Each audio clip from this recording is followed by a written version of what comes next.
Hayagin pagkabaraka Eastern Samar Lone District Representative Christopher Shin Gonzales hanati kadamong adagko nga mga sarakyan nga nagamit ang kalsada ha probinsya. Ang pagkabaraka ni gimpahamtangan kongresista haiya pakipagpulong ang mga opisyal ng Department of Public Works and Highways Eastern Samar District Engineering Office ha naglabay nga Biyernes. Sigun kan Gonzales ini nga obserbasyon ni nagtikang han magpatuman hin load limit ang Samar to Engineering District Office sa Calbiga daran maraot nga kondisyon han tulay. Ano sabi nga tulay ang manpanguna nga inaagian ng mga sarakyan nga natika nga Luzon, Tipakato, Leyte ug Mindanao nga vice versa. Iyan na daran limitasyon han tulay ini nga dagko nga mga sarakyan nga dati naagiton nga tulay inasulod na nga niya Eastern Samar.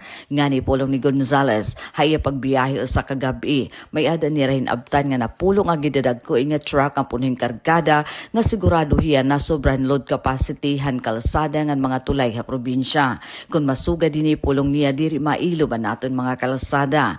Sigun pa kan Gonzales, nababara kahiyahan yan na obserbaran nga nagiging madagmit na ang pagdeteriorate natin kalsada yan na. Pulong niya, ang disenyohan kalsada Eastern Samar, hindi rin kaparihuan ka ng Maharlika Highway. Ang pagkinaagihin nga overloaded ng mga sarakyan nga karuyang makatipid ang gasto at transportasyon, insigurado nga makakarubahan panguna nga kalsada probinsya. Ngani, sigun pa kan Gonzales, bisan pa maayad ang Calbiga Bridge, darakay na materyahan na nga mas maupay ang kalsada Eastern Samar, ini nga mga sarakyan in magpapadayon na paggamit it atin kalsada. Darahini kinahanglan nga makahimo hinpitadan DPWH samtang diri pa ura-ura nga naruruban atin mga kalsada.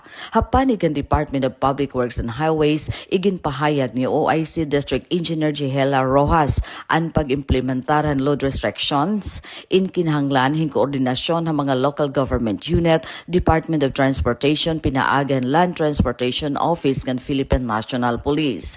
Ginkasabutan dinan meeting anton paggamitin way bridges o tirimbangan ha mga sarakyan nga ibubutang ha mga borderhan probinsya, partikular na ha Artiche, Taft ngan Lawaan.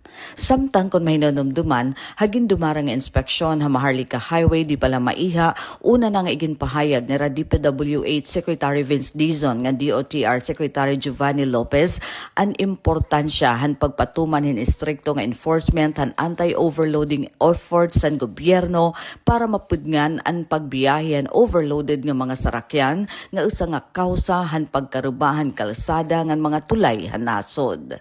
Para Habagong Pilipinas, Daisy Lalosa Bilizar, Radyo Pilipinas, Radyo Publiko, Borongan.